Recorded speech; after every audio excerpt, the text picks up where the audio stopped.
Vicky était en train d'extraire lorsque Josh a fait irruption dans son bureau.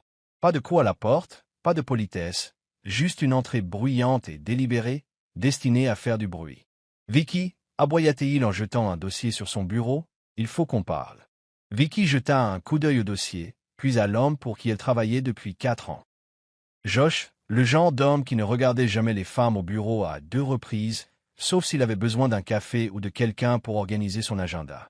Il aimait le pouvoir, et plus encore, il aimait rappeler aux autres qu'il l'avait. Pourtant, elle resta calme. Vicky l'était toujours. Bien sûr, répondit-elle en désignant la chaise en face d'elle. Il n'est pas resté assis. Au contraire, il a pris de l'ampleur. Les conseils d'administration ont décidé de restructurer l'équipe de direction. Nous avançons dans une direction différente. Et franchement, nous avons besoin de gens capables de diriger, pas seulement de suivre des feuilles de calcul. Elle cligna des yeux, stupéfaite pendant une demi-seconde. Tommy Virace? Il sourit comme s'il venait de marquer le tir décisif. Pas de dramatisation. On te libère de ton poste, avec effet immédiat. Aucun avertissement, aucune évaluation de performance, et encore moins de reconnaissance pour le fait que le service de Vicky venait d'enregistrer la plus forte croissance de revenus en 3 ans. Je vois, dit Vicky d'une voix calme. Puis-je vous demander pourquoi? Son ton était sec. Vous manquez de vision. Vous gérez les tâches, pas les personnes. Et soyons honnêtes, ce secteur a besoin d'un leadership fort, d'assurance et de confiance. Des traits que tu n'as pas vraiment démontrés. Voilà, même pas voilé, une pique à son genre, enveloppée de mots à la mode et de blabla corporatif. Il ne me voyait pas comme une leader, non pas parce qu'elle n'avait pas tenu ses promesses, mais parce qu'elle ne correspondait pas à son modèle démodé. Je comprends, dit-elle d'une voix ferme et neutre. Josh plissa les yeux, visiblement déstabilisé par son sang-froid. Il s'attendait à de l'indignation, peut-être même à des larmes. Mais elle avait appris depuis longtemps à contrôler ses émotions dans des salles de réunion pleines d'ego. J'aurai besoin de ton badge et de ton ordinateur portable d'ici la fin de la journée, ajouta Josh. Votre accès sera désactivé d'ici 17 heures. Les RH ont vos informations de licenciement. Elle hocha la tête et se leva, tendant la main. Merci, Josh. J'apprécie la clarté. Josh hésita, mais lui serra la main. Bonne chance. Alors qu'il se retournait et sortait, satisfait de son petit coup, Vicky se rassit et expira lentement. Ses mains ne tremblaient pas. Son souffle ne s'accélérait pas. En fait, elle se sentait plus légère. Car ce que Josh ignorait, ce que personne dans ce bâtiment ne savait, c'est qu'elle n'était pas seulement chef de service. Il y a 2 semaines, quelque chose a changé. Quelque chose d'important. Et elle attendait le bon moment pour l'utiliser. Elle jeta un coup d'œil à la photo encadrée sur son bureau, son père souriant fièrement lors de la cérémonie d'inauguration du premier bureau régional de l'entreprise. La même entreprise dont Josh venait de la libérer. Elle passa ses doigts le long du cadre. « Tu m'as dit d'attendre, papa. Attends que le moment soit venu. » Elle se leva et commença à faire ses bagages. Elle n'eut pas grand-chose à emporter. Juste quelques objets personnels, une tasse offerte par son équipe à Noël dernier et une pile de vieux carnets remplis d'idées qui n'avaient jamais dépassé le bureau de Josh. Dehors, le bureau bourdonnait d'une curiosité discrète. Quelques collègues lançaient des regards compatissants à Vicky. D'autres évitaient tout contact visuel. Personne ne posait de questions, mais elle lisait leurs pensées sur leur visage. Avait-elle été licenciée? Que avait-elle fait de mal? Elle quitta le bâtiment avec un petit sourire poli. En entrant dans la lumière du soleil, elle sentit le poids de 15 ans passés dans cette entreprise lui glisser des épaules. On pensait avoir mis un terme à sa carrière. Mais en réalité, on lui avait donné le feu vert. Elle prit son téléphone et envoya un message à son avocat. « Il est temps. Préparez tout. » La réponse est arrivée presque instantanément. « Compris. L'Assemblée générale peut être convoquée dans les 5 jours ouvrables. » Vicky regarda le bâtiment de verre scintillant au soleil. Josh pensait que c'était fini, mais il n'avait aucune idée de ce qui allait arriver. La prochaine fois qu'elle entrerait dans cette salle de réunion, ce ne serait pas en tant qu'employée. Ce serait leur actionnaire majoritaire. Et son sourire ce jour-là serait sincère. 2 semaines plus tôt, Vicky était assise dans le bureau calme et lambrissé de l'avocat de sa famille, les yeux rivés sur un document qu'elle n'avait pas le droit d'ouvrir avant minuit, le jour de son 30e anniversaire. Son père avait toujours aimé le théâtre. Il disait que cela donnait du sens aux choses sérieuses, et celle-ci, apparemment, en faisait partie. Maître Harrington, leur avocat de longue date, leur avait dit d'un ton chaleureux et paternel. Votre père a laissé des instructions très claires. Tu ne dois pas ouvrir cette enveloppe avant ton 30e anniversaire, pas la veille. Elle avait souri poliment, mi-curieuse, mi-amusée. Qu'est-ce que c'est? Une sorte de carte d'anniversaire différée. Il lui lança un regard qui lui signifiait qu'il savait et qu'il ne gâcherait pas la surprise. Ton père était un homme visionnaire, dit-il, et il te faisait plus confiance qu'à quiconque. Cette phrase lui resta gravée dans la mémoire les jours suivants. Son père, fondateur et ancien PDG de l'entreprise qui venait de la licencier sans ménagement, avait toujours cru à la prévoyance et à la planification. Et il croyait en elle.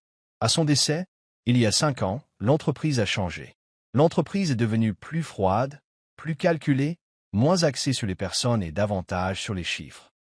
Josh avait rejoint l'entreprise peu après, séduisant le conseil d'administration, vantant son MBA et démantelant peu à peu la culture que son père avait bâtie. Elle était restée, pensant pouvoir protéger ce qui restait. Mais elle réalisait maintenant que son père savait qu'une telle chose pouvait arriver et qu'il s'y était préparé. Le matin de son anniversaire, elle ouvrit l'enveloppe seule, assise à l'endroit même où il lisait le journal chaque dimanche, la lumière du soleil filtrait par la fenêtre, une douce chaleur flottait dans l'air. À l'intérieur se trouvait une lettre et un document officiel avec des cachets en relief. Vicky déplia la lettre en premier. Elle était écrite à la main, avec l'écriture soignée de son père. « Vicky, si tu lis ceci, c'est que tu as 30 ans, et ça veut dire que tu es prête. » Il n'en a jamais douté, pas une seconde. Tu as passé ta vie à travailler 2 fois plus dur pour la moitié de la reconnaissance. Je l'ai vu, même quand tu pensais que je ne le savais pas. J'ai vu les sacrifices, les nuits blanches, une intégrité que personne d'autre ne remarquait. J'ai aussi vu comment l'entreprise a changé après mon départ, et je savais qu'un jour viendrait où l'on aurait besoin de plus qu'une simple place à la table. Alors je t'ai donné la table. Vicky marqua une pause, clignant des yeux. Ses mains tremblaient légèrement lorsqu'elle se tourna vers le document derrière la lettre. C'était un contrat de fiducie, déposé et notarié. Selon le trust, 90% des actions de la société que son père avait conservées lors de son départ avaient été placées à son nom, détenues jusqu'à ses 30 ans, avec plein droit de vote immédiatement activé. 90%. Elle l'a lu 3 fois, puis une fois de plus, juste pour être sûre de ne pas rêver. Elle n'était pas seulement actionnaire. Elle était l'actionnaire majoritaire, l'actionnaire majoritaire. Son corps tout entier vibrait d'incrédulité, d'adrénaline et d'autres choses. Puissance.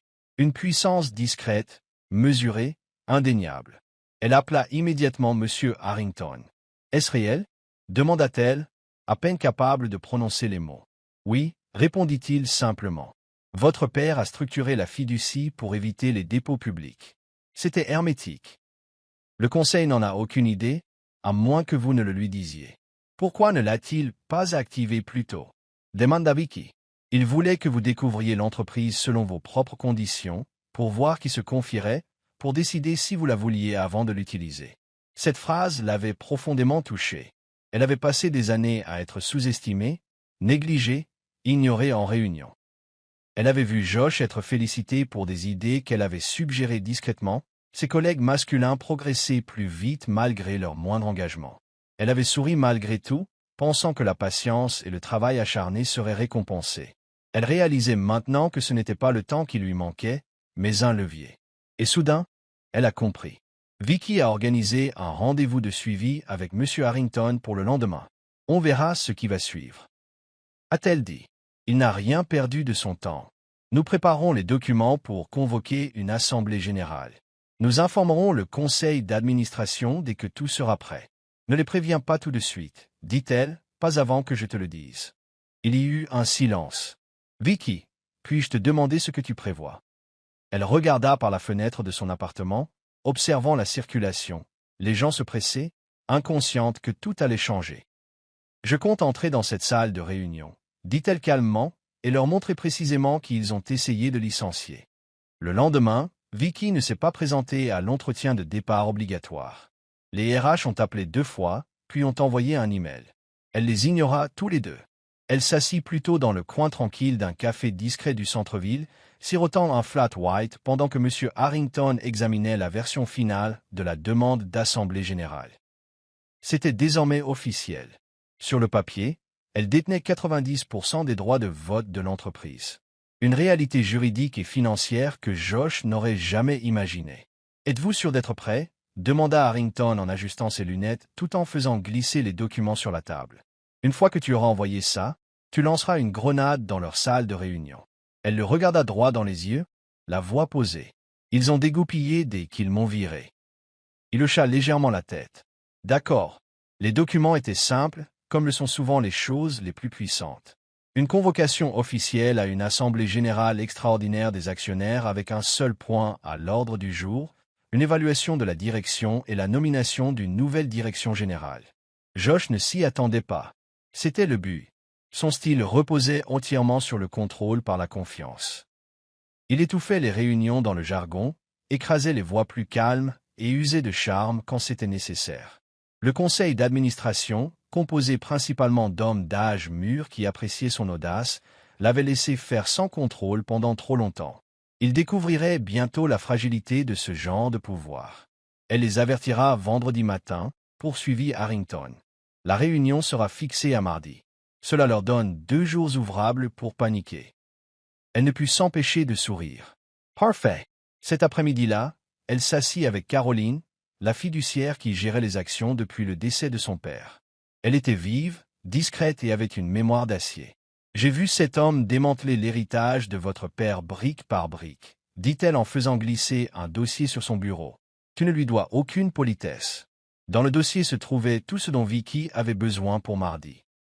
Certificat de propriété, relevé de vote et un résumé détaillé des performances de l'entreprise sous la direction de Josh. Baisse de la satisfaction des employés, rotation du personnel en hausse, dépenses excessives en avantages sociaux pour les dirigeants et stagnation des revenus malgré un marché en croissance. Il se cache derrière des projections exagérées, dit Caroline d'un ton neutre. Si cela continue, il mènera l'entreprise à la faillite d'ici 2 ans. Elle hocha la tête, absorbant chaque mot. Elle laissera les chiffres parler d'eux-mêmes. En quittant le bureau, elle passa devant la fresque murale du couloir, une huile sur toile représentant son père debout devant le siège social de la première entreprise. Sur cette peinture, il était plus jeune que dans ses souvenirs. Sa main reposait sur l'épaule d'une petite fille en robe rouge, elle. Il croyait en l'héritage et en l'humanité. Et même s'il n'était plus là, elle sentait encore sa main sur son épaule. Lundi matin, le buzz autour de sa disparition soudaine s'était transformé en rumeur. Elle a reçu des SMS d'anciens collègues. Que s'est-il passé? Avez-vous démissionné? Josh fait comme si de rien n'était, mais les RH restent étrangement muettes. Quoi que tu aies fait, nous espérons que tu vas bien. Elle n'a pas répondu.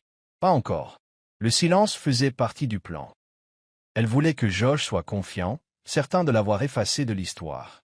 Qu'il joue encore un peu le rôle du roi. Qu'il me sous-estime une dernière fois. Ce soir-là, elle se tenait devant un miroir, essayant le tailleur bleu marine qu'elle avait acheté pour les grandes occasions mais jamais porté. Il était impeccable, ajusté, propre, le genre de tenue qu'on porte lorsqu'on entre dans une pièce non pas pour réclamer le pouvoir, mais pour l'assumer. Elle répétait ce qu'elle allait dire. Pas un discours, juste quelques lignes, précises, mesurées, indéniables. La vérité ferait l'essentiel du travail à sa place. Le mardi matin arriva, frais et vif. La ville grouillait comme d'habitude, ignorant que dans une salle de réunion, tout allait changer. Elle arriva 10 minutes en avance, passant devant la réceptionniste avec une confiance tranquille. Elle y jeta un regard à 2 fois, mais n'arrêta pas Vicky. À l'étage, les lumières de la salle de réunion étaient déjà allumées. Elle pouvait voir du mouvement à travers le verre dépoli. Monsieur Harrington la rejoignit près des ascenseurs, l'air impénétrable mais calme. Ici et là, dit-il. Josh parlait déjà. Il pense qu'il ne s'agit que d'une énième revue stratégique trimestrielle. Pas pour longtemps, répondit-elle. Elle prit une profonde inspiration, lissa le devant de sa veste et s'avança. La porte de la salle de réunion s'ouvrit avec un léger clic. Les têtes se tournèrent. Les conversations s'apaisèrent. Et Josh, au milieu de sa phrase, se figea en la voyant. « Vicky, dit-il en haussant les sourcils. Cette réunion est réservée aux membres du conseil d'administration. » Elle sourit poliment et déposa les documents de propriété sur la table. À ce moment précis, elle prit place en bout de table. Le silence était absolu dans la salle de réunion. Josh la fixait du bout de la longue table en chêne, la confusion se lisant sur son visage, puis l'incrédulité. Elle voyait presque les rouages tourner dans sa tête, essayant de la remettre dans la boîte où il pensait l'avoir enfermée la semaine dernière. Vicky, répéta-t-il d'une voix aigre. C'est une réunion du conseil d'administration. Comme je l'ai déjà mentionné, les employés ne sont pas autorisés à y assister. Je ne suis pas ici en tant qu'employé, dit-elle calmement. Je suis ici en tant qu'actionnaire majoritaire. Cette seule phrase a bouleversé l'atmosphère de la salle. Les membres du conseil d'administration se sont regardés, certains se raidissant, d'autres se penchant en avant, intéressés. L'un d'eux, M. Dalton, qui travaillait dans l'entreprise depuis l'époque de son père, baissa les yeux sur le document qu'elle avait placé devant lui, puis leva les yeux vers moi en haussant les sourcils. « Est-ce exact ?» demanda-t-il en ajustant ses lunettes. « Oui » répondit Vicky. 90% des actions de l'entreprise m'ont été transférées par l'intermédiaire d'une fiducie familiale à mes 30 ans. Tous les documents sont en règle, archivés, notariés et soumis conformément à la gouvernance d'entreprise. Josh m'a cherché auprès de M. Harrington, qui dépliait calmement une copie du certificat de propriété et l'attendait au secrétaire du conseil d'administration. « Tu n'es pas sérieux ?» railla Josh en élevant la voix. « C'est absurde. Pourquoi ton père le ferait-il ?»« Parce qu'il me faisait confiance, interrompit-elle, et parce qu'il savait exactement ce que deviendrait cette entreprise sans surveillance. » La pièce était à nouveau silencieuse. Tout le monde comprenait ce qu'elle voulait dire, même si elle ne l'avait pas dit ouvertement. Depuis la mort de mon père, Josh avait rendu la culture toxique.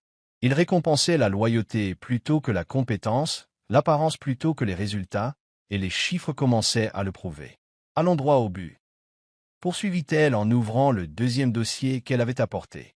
En tant qu'actionnaire majoritaire, j'ai convoqué cette assemblée extraordinaire pour passer en revue la direction actuelle, y compris le poste de directeur général. Josh se leva, le visage rouge. C'est un coup d'État, une vendetta personnelle. Tu crois pouvoir entrer ici? Et je ne te le demande pas, dit-elle, élevant enfin la voix juste assez pour dominer la salle.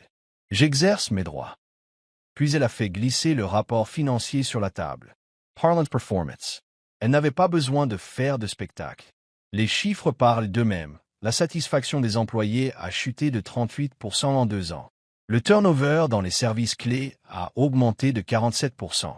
3 plaintes pour discrimination très préoccupantes sont en cours d'examen par les RH.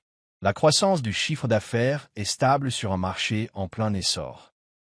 CVE a compilé des témoignages de chefs de service, des enquêtes auprès des employés et des audits financiers. J'ai également documenté des détournements de fonds de l'entreprise, des voyages non autorisés, des primes excessives pour les dirigeants et des rapports d'investisseurs trompeurs. Elle jeta un coup d'œil à Josh. Tout a été signé sous votre direction. Les membres du conseil ont commencé à feuilleter les pages. M. Dalton semblait sincèrement perturbé. Elle laissa cela en suspens un instant.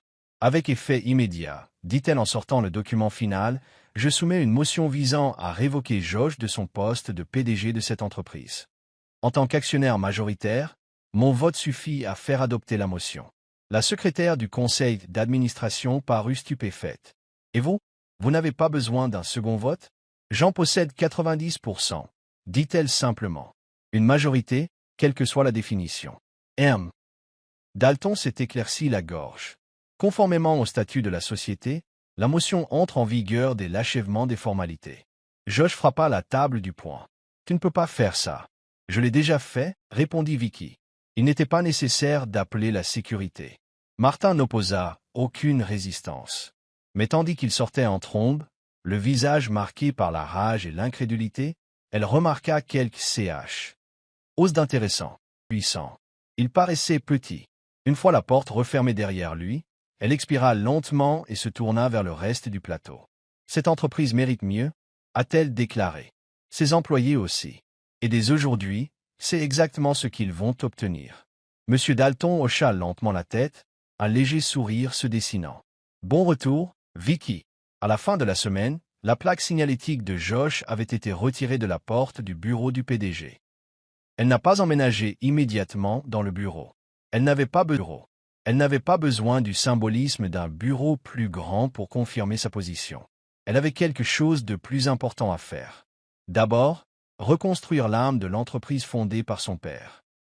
Le lundi suivant l'Assemblée générale, Elle convoqua une réunion générale du personnel dans la salle de conférence principale, la même où Josh avait autrefois exhibé ses prévisions de vente comme des médailles de guerre et distribué des éloges creux à la même poignée de dirigeants.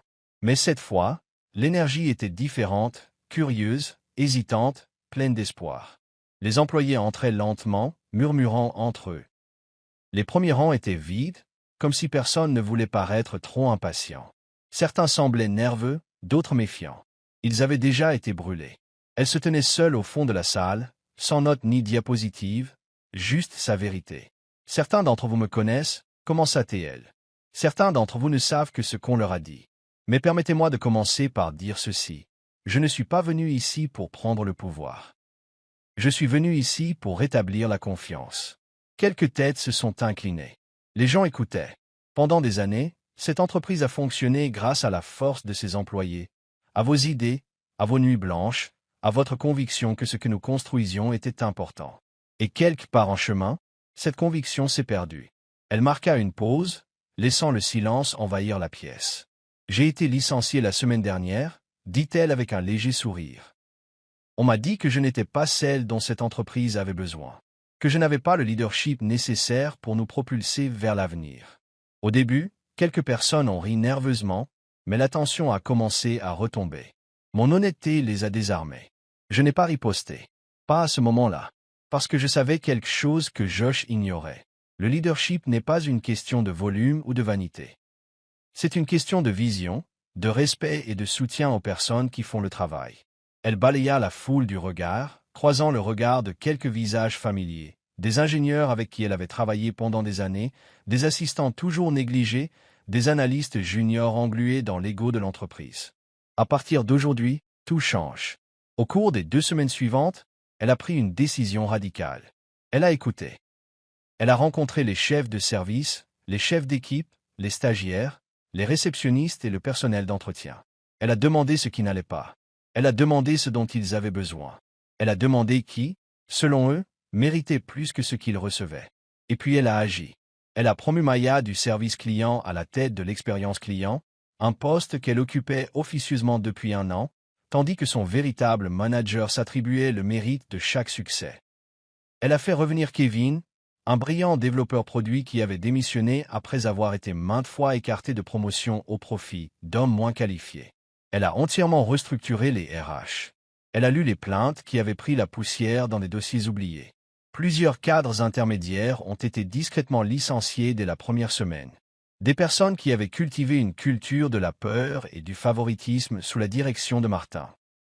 Puis elle a lancé ce dont son père avait rêvé, l'initiative « Personne d'abord », un nouveau programme interne visant à reconnaître l'innovation, à récompenser la collaboration et à promouvoir l'équité, quel que soit le poste.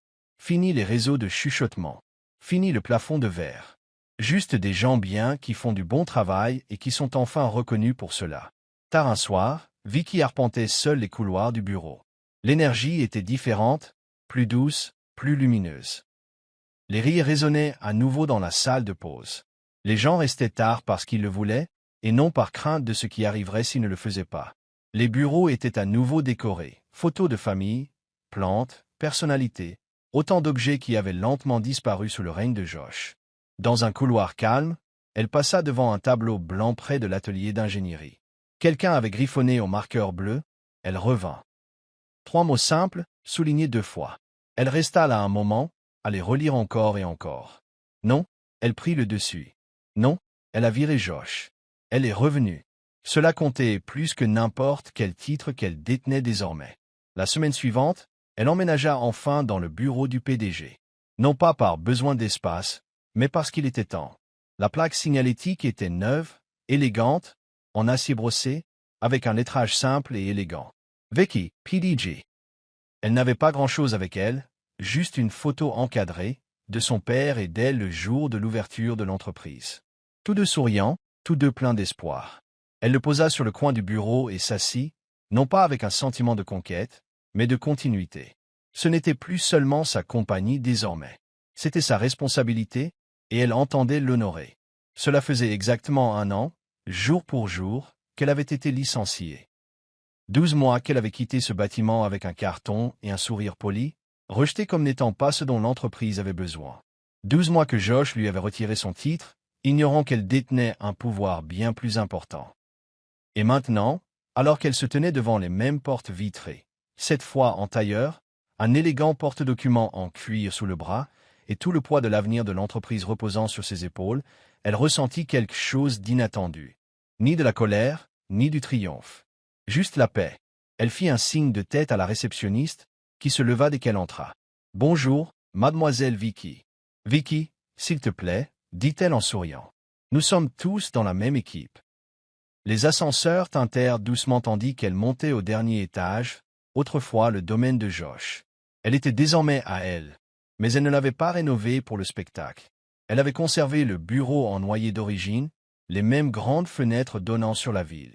Ce qui a changé, ce sont les photos sur les murs, des images de nos employés, des séminaires d'équipe, des lancements de produits menés par des noms trop souvent passés inaperçus.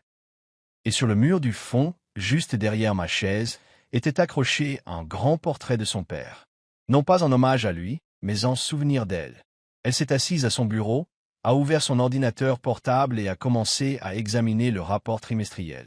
C'était leur meilleur trimestre depuis 5 ans. La satisfaction client a augmenté de 23%.